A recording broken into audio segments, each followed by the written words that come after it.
Hoy estamos trabajando con el tema ¿el rechazo a los padres se refleja en la cartera?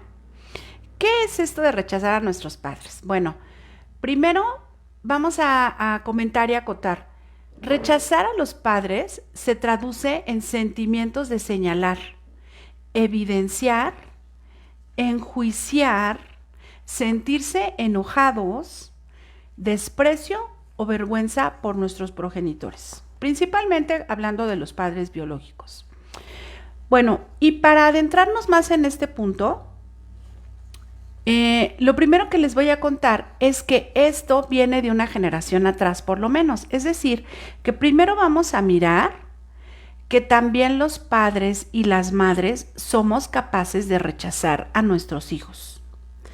Y la psicología lo engloba en conceptos de forma que el rechazo que los padres o las madres ejercen hacia los hijos, hacia un bebé, hacia un embarazo, hacia hijos niños o hacia hijos adolescentes o adultos, también tiene formas de traducción. Se traduce en la ausencia de calor. Es decir, la sensación de apapacho, de sentir abrazar al otro, de tener una ternura contenida que queremos que fluya en el cuerpecito del otro o nuestros hijos grandes, quienes tienen hijos adultos, se frena, se rompe este flujo y entonces esta ausencia de calor podríamos decir que es una ausencia de afecto. Es una ausencia de palabras cálidas, es una ausencia de consideraciones, incluso una ausencia de amor de los padres hacia sus hijos. Y cuando un padre o una madre priva a su hijo de este alimento vital, entonces se adoptan tres formas. La primera es hostilidad y agresividad. Padres y madres muy enojados, muy llenos de agobio, que constantemente ante el menor estímulo del hijo, del niño, de querer ser abrazado, ser contenido, de jugar, le ponen un límite, lo regañan, le recuerdan todo lo que hace mal, lo comparan, o incluso le dicen que está feo, que es muy güero, o que es muy moreno, que su voz, que su cara, que lo que sea. Otra forma en la que se adopta este rechazo de los padres a los hijos, estamos hablando del rechazo de los hijos a los padres, pero nos fuimos una capa de generación atrás, es la indiferencia e incluso la negligencia. Y así se llama en la psicología, indiferencia y negligencia. Padres muy ausentes, desconectados, a los que se les habla y habla y habla y no contestan. Y hoy todos tenemos a nuestro alcance, por aquí tengo lo mío, una pantallita que nos permite estar desconectados de todos los demás. Y negligencia en la que se cae cuando, por ejemplo, un niño le duele muchísimo la cabeza o el pie o la muela y se dejan pasar y pasar y pasar días después te vamos a llevar, se te va a quitar, es que no te cuidas. Y estos brotes negligentes de no atender a un pequeño también le mandan mensajes de rechazo. Y finalmente, en lo que se denomina rechazo indiferenciado. Abiertamente se tiene esta sensación de no te quiero cerca, no me gusta que me abraces, no me gusta que me des besos, no me gusta lo que haces y entonces ya no trata de ocultarse. Pero vamos a integrar un cuarto rechazo a lo que nos dice la psicología y una nueva forma, nueva porque no tiene tantos años que se da como una manifestación muy fuerte en las vivencias de vínculo familiar, es la sobreprotección. La sobreprotección es también una forma de rechazar a los hijos, la sobreprotección que ejercen los padres, porque no pueden, porque son chiquitos, porque los demás los van a molestar, porque les van a pegar. Esta necesidad de arropar en exceso, lo que se ha encontrado es que tiene de fondo movimientos o pensamientos aglutinados del padre o de la madre, en donde el rechazo oculta algo y lo que se oculta es a veces una culpa, es a veces una ausencia y que la forma de ponerle encima algo más a este rechazo es disfrazarlo de la sobreprotección. Algo que se nos dijo en algún momento de la psicología, que las madres y los padres que sobreprotegían eran muy amorosos. Entonces, con todo este cóctel y con todo este conflicto, vemos que el rechazo de los hijos nace con frecuencia del rechazo de los padres. Y ahora sí, la semana pasada, en el live anterior, porque todo abril vamos a estar hablando de dineros, veíamos que las deudas financieras son un reflejo de conflictos, son un reflejo de deudas emocionales. Si a mí la vida me debe, si a mí la gente a la que le presto no me paga y me debe, si a mí el empleador o el trabajo que tengo o el negocio me debe porque no me ha dado lo suficiente. Pero sobre todo permito esa deuda porque a mí quien más me deben son mis padres. Y como mis padres me deben, yo no puedo salirme de esta deuda al presente porque entonces olvidaría la deuda de atrás. Esto es algo así como si a mí me deben o yo debo mucho, yo estoy muy endeudado porque más atrás hay una deuda de la que yo no me debo olvidar. Entonces, esto se traduce en las relaciones con los padres, aunque Bert Hellinger lo aterriza mucho hacia la madre.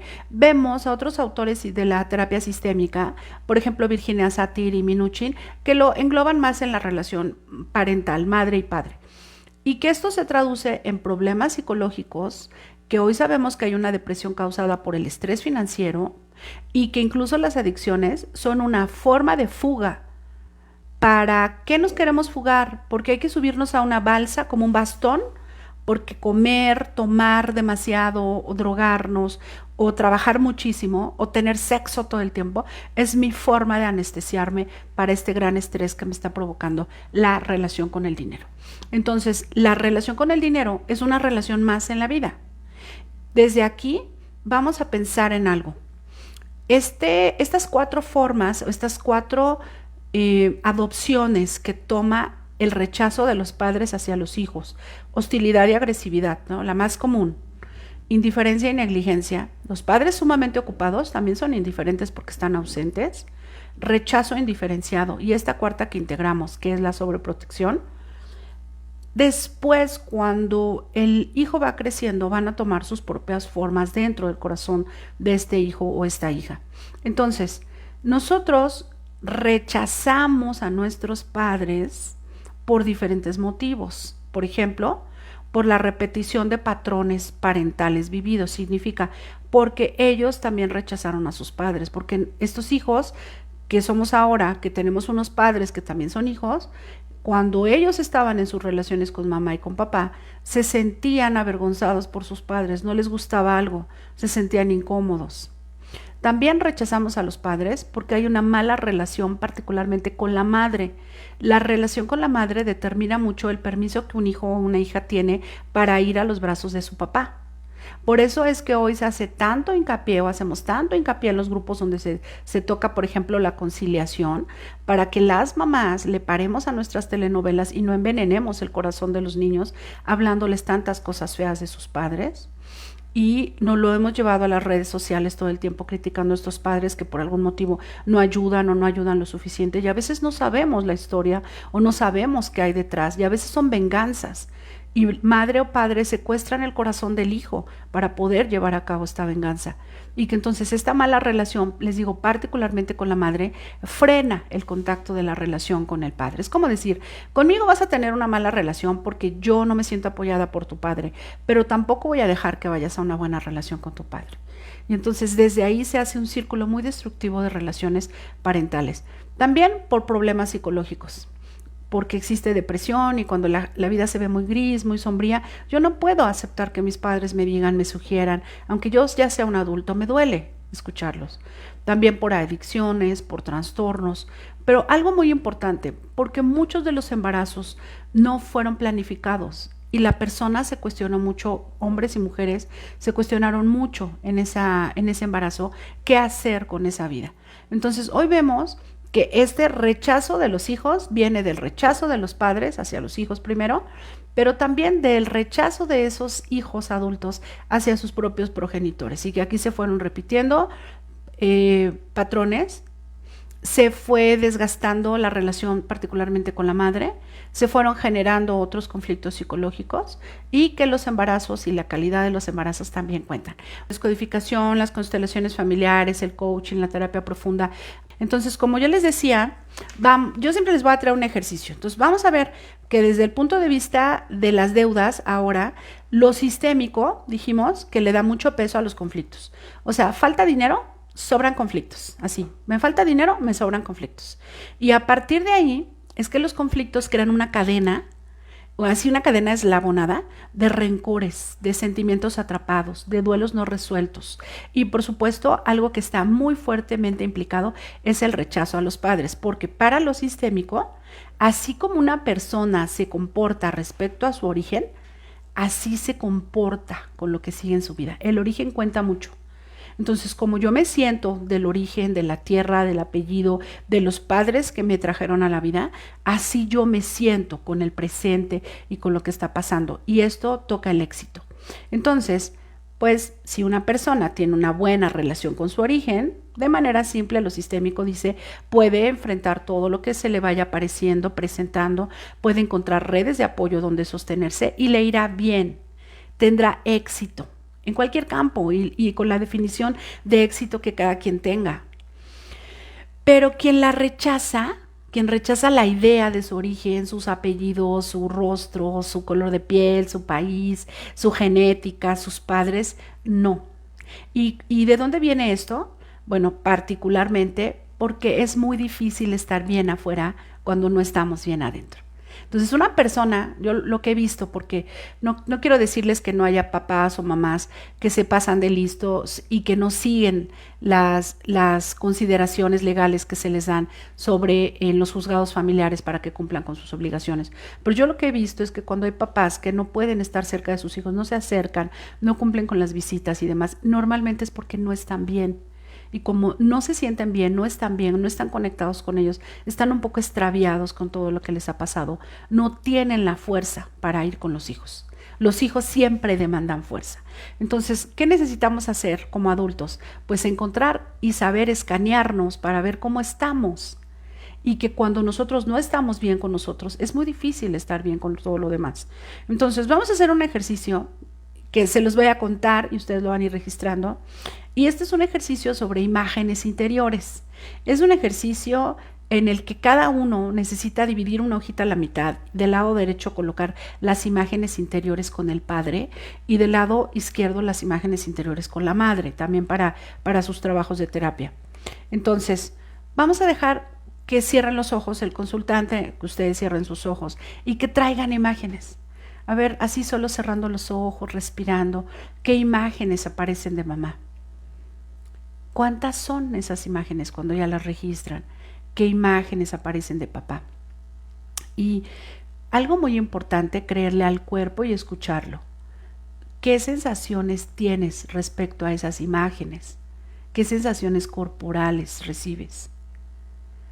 ¿Es una mamá, es un papá que te invita a estar cerca de él o de ella? ¿Sientes la necesidad de lejanía? ¿Esa lejanía solo es física? ¿O también es una lejanía emocional, mental? ¿Hay enojo cuando tú sientes que tienes que estar lejos de tus padres? Y también para quienes son madres y padres. Van a darle la vuelta a la hoja y también la van a dividir y van a traer imágenes con sus hijos. Y desde un lado ponemos las imágenes, pero también del otro lado registramos cuántos años de tu vida le has dedicado a tus hijos y cuánto sientes que has hecho por ellos. Si hablas de tu procuración de amor, ¿cuánto amor les has procurado? ¿Sientes que pudiste hacer más? ¿Sientes que lo diste todo? ¿Todo lo que podías dar? ¿Fue excesivo lo que has dado? ¿Sientes que te deben algo tus hijos? ¿Sientes que les debes algo todavía? Y entonces hay una pregunta que se hace la terapia sistémica y es si puede haber un éxito mayor que el parir a un hijo y cuidarle para que crezca. Así es la pregunta. ¿Puede haber un éxito mayor que el parir a un hijo y cuidarle para que crezca? Y ya que tenemos todas estas imágenes dispuestas, las de la primera hoja y quienes son padres o madres las de la segunda, nosotros podemos entrarle a mirar, bueno, y si fuera que no hay nada mayor más que parir un hijo y cuidarle para que crezca.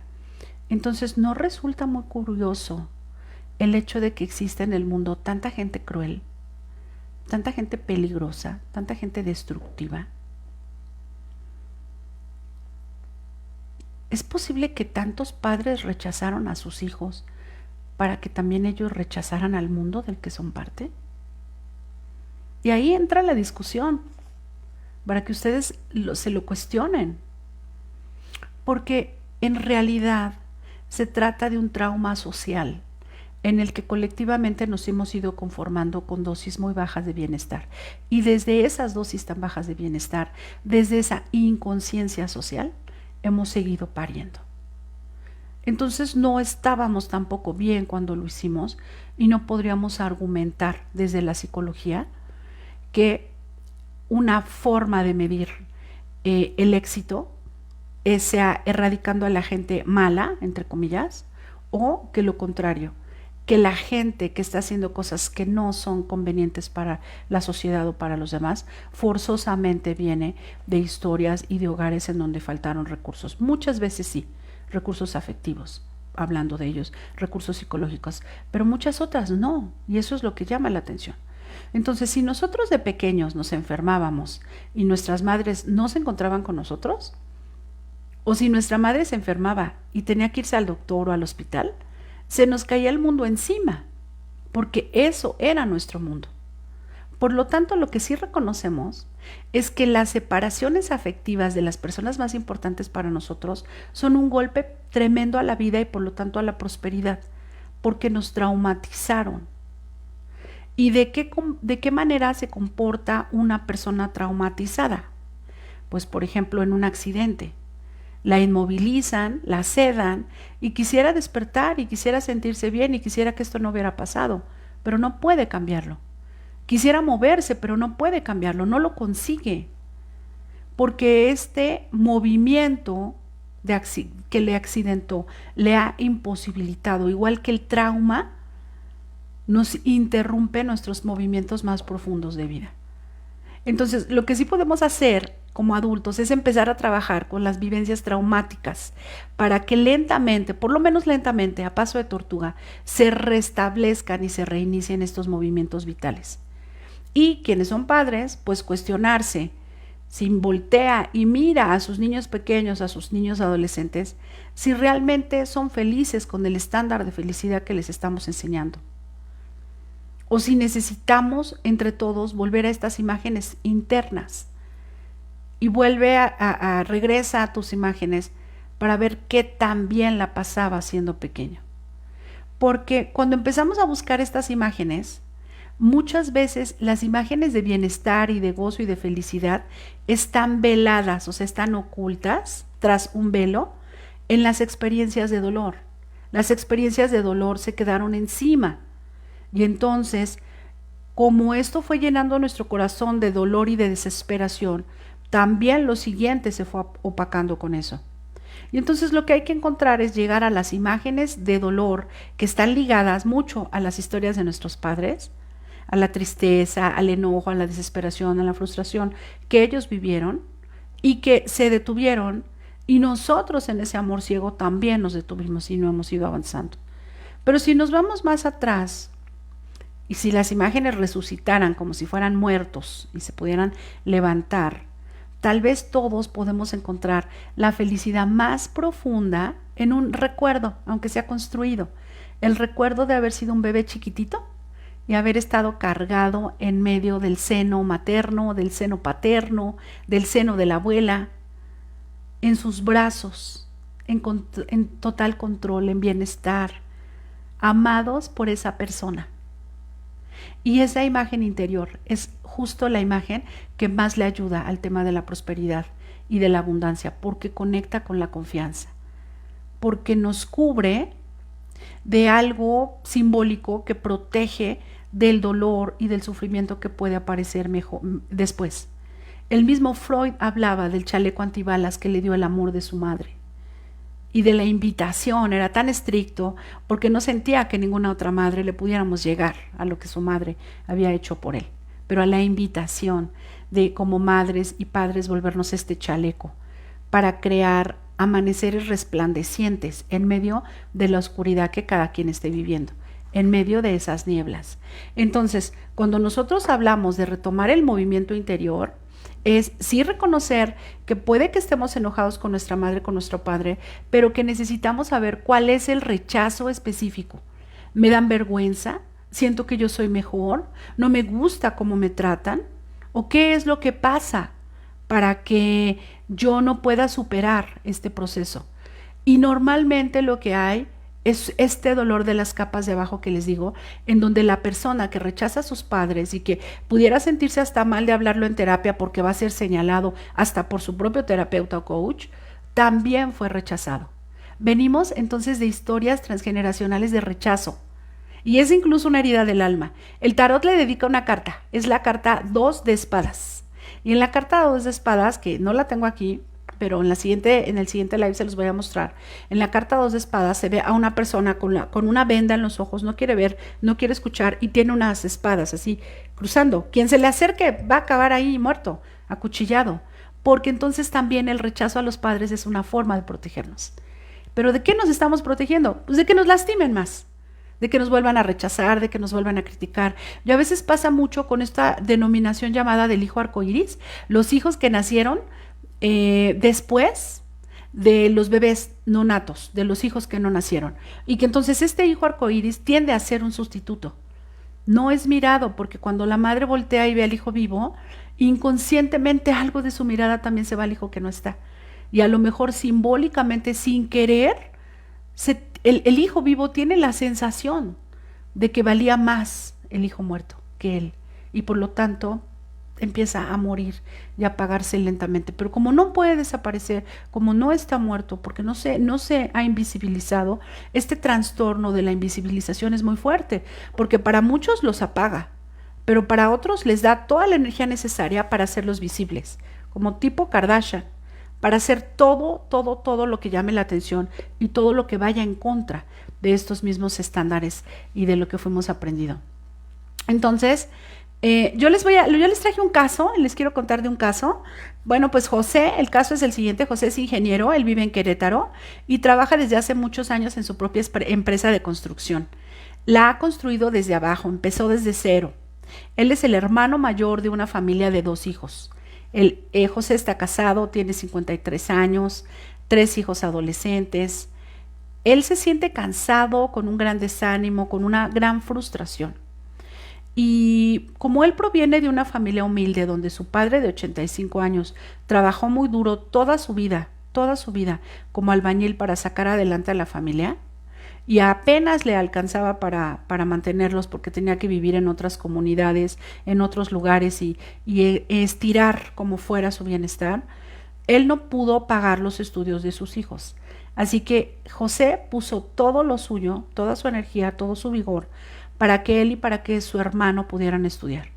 De igual forma, la madre de José es proveniente de una familia en donde las mujeres son silenciosas, mujeres muy activas, pero de poca energía para emprender acciones nuevas y diferentes en la vida. Y ella contribuía realizando eventualmente trabajos de limpieza en casas, de lavado, de planchado y sacaba también adelante a sus hijos como pudiera.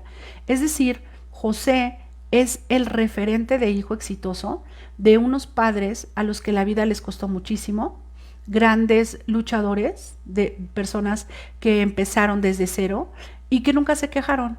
Silenciosamente podían no comprenderlo, pero que continuaban en esta tardía labor. Cuando José apenas tenía 12 años, su madre enfermó gravemente y murió 4 meses después. Y José narra con su terapeuta, con su coach, que el día que murió su madre, él estaba con su hermano en el hospital. Había un pasillo, así lo narra él, y lo cruzaba evitando a la gente, caminaba por ese pasillo. José veía al hermano desde ahí y solamente se reía de él. Empezaban a entrar en un desorden que provoca el estrés hospitalario, pero de pronto su papá llegó llorando a decirles que su mamá se había puesto muy mala y que acababa de morir. Mientras ellos, dijo el papá, estaban ahí jugando y payaseando. José se quedó paralizado. No sabía qué hacer, solo era un niño de 12 años con un hermanito todavía menor. Y él sintió que su papá pudo haber hecho más, lo confiesa tiempo después en la terapia, pero que no lo hizo. mucho más para que su madre no tuviera que trabajar tanto. Él sintió que su padre pudo haber hecho mucho más para que su madre fuera a un mejor hospital si hubieran tenido dinero. Pero también este enojo tan silenciado de reclamo que a veces tenemos a nuestros padres se vuelve en críticas y descalificaciones hacia ciertas labores. Así que José empezó a proteger su dolor, refiriéndose con sus amigos y en la escuela hacia sus padres como personas débiles, mediocres, incapaces en la vida. Sintió que no tenía nada que agradecerles porque al contrario, le dieron una vida de la cachetada y no podía hacer nada más. Sintió que estuvo a punto de comprometer su destino siguiendo los mismos pasos. El rechazo a veces es una forma de sentir yo no puedo aprender nada de mis padres, porque el rechazo solamente ocultaba el dolor de José. Buscaba ser superior a ellos para no sentir la ausencia y para no tocar con el enorme amor, el gran amor que siempre les tuvo. Así que José no hablaba de mamá, cuando lo hacía decía siempre que era un caso perdido, que había sido una mujer gris, una mujer inútil, que se conformó con ser ama de casa, que ser ama de casa lo podía hacer cualquiera. Y entonces, con su papá, que convivía muy poco, y cuando iba, los pleitos terminaban en peleas y conflictos, porque José le reclamaba la forma en la que vivía, por enojarse con él diciéndole que era un don nadie y le volvía a decir que no había hecho nada más por su madre, él se fue aislando. ¿Estaba relacionado José con una madre muerta, con la que no había hecho las paces? Y estaba relacionado con un padre vivo, del que estaba distanciado y ausente. Entonces, esta desconexión se empezó a reflejar, por supuesto, que en la relación con su esposa y con sus 3 hijos. Pero José ahí no hizo nada importante. Emocionalmente desconectado de la madre y de los hijos que procreó, su vínculo era solo exigirles que se esforzaran más, que no fueran holgazanes, teniéndolos en todo tipo de cursos, comprándoles cosas caras, aparatos costosos, mientras él se dedicaba a trabajar todo el tiempo, porque no lograba entender si trabajando tanto y ganando dinero como ya lo había hecho, no era feliz. Y en el trabajo con José, lo que principalmente pudimos ver en este trabajo interdisciplinario entre terapeutas y coaches aquí en Certeza, es, él es un coach de mi esposo, de Guillermo Juárez, es cómo él sentía que la vida se le diluía de las manos y necesitaba conservar el dinero para sentir que conservaba a su mamá. Mamá, no te pude cuidar ni conservar a ti, no te pude disfrutar, no te pude sentir a ti, y yo con el dinero que persigo te siento, te busco, te contacto, y entonces ahorro y genero más ingresos, pero estoy atrapado en un túnel oscuro porque yo lo que quiero sentir es tu corazón, mamá, oír tu voz, mamá, sentir tu claridad. Y este es el dolor de no poder encontrar situaciones de salida, puertas de salida ante lo que nos está pasando. Entonces, cuando hablamos del rechazo de los padres, primero, no les quiero vender la idea de que entonces todas las personas exitosas con mucho dinero se llevan de maravilla con sus padres, los aman y los aceptan. No, pero quien no lo haga, paga el precio. La vida se vuelve más compleja, eso sí les quiero decir. Pero tampoco quiere decir que alguien que esté en conflicto con sus padres no le puede ir bien. No, sí le va bien y también paga el precio. Y entonces desde ahí lo que nosotros necesitamos es encontrar si nuestro rechazo, el sentimiento que podemos tener de ganas de cambiar la historia de nuestros padres o de nuestro origen o de nuestros hermanos o de nuestros cuñados o de quien sea, viene de un sentimiento de haber sido también rechazados, para trabajar con eso. Y entonces ahora el adulto le pasa la estafeta al niño para que el niño vaya sanando. Pero por otro lado también están las historias de padres muy dominantes, que los hijos han tenido que ponerles límites, y la semana que entra vamos a platicar sobre eso, cómo la prosperidad también está relacionada con las decisiones que se toman en la pareja conyugal y en la relación parental que formamos con nuestras familias nucleares. Significa que también nos corresponde clarificar límites sanos con nuestras familias, con nuestros padres, con nuestros suegros, bueno, quienes tenemos suegros, y empezar a armonizarnos, porque en la medida en el que la persona si es soltera ella, él o la pareja, es decir, la fuerza conyugal, establece límites claros, surge una independencia emocional para poderse hacer cargo también de esto tan importante y tan complicado que son las finanzas. Una mochila que solamente puede cargar un adulto. Pero particularmente entonces nosotros vamos a tener 3 grandes variables dentro de los conflictos de dinero. El primero, transgeneracional, o sea, las repeticiones que vienen de atrás en las generaciones. El segundo, proyecto sentido. ¿Para qué fuimos gestados? ¿Para qué fuimos creados? ¿Qué programa se nos asignó? Y el tercero, la infancia y nuestra historia, no solo de los 0 a los 7 años, como nos lo plantean muchas corrientes, vamos a pensar de los 0 a los 13 y en ello las deudas emocionales. El dinero a veces también es un barco en donde nos sentimos seguros y esto nos da el cobijo y la seguridad que nos sentimos en nuestras relaciones afectivas o que nos sentimos en otros momentos en nuestra vivencia con nuestros padres. Entonces aquí les vamos a dejar toda nuestra liga de calendario. También cuando empezamos a acomodar el corazón, necesitamos ahora empezar a acomodar la cabeza, tener estrategias, una organización mucho mejor, más disciplina financiera, empezar a resolver desde adentro para seguir viendo los resultados afuera. Les agradezco muchísimo, les mando abrazos.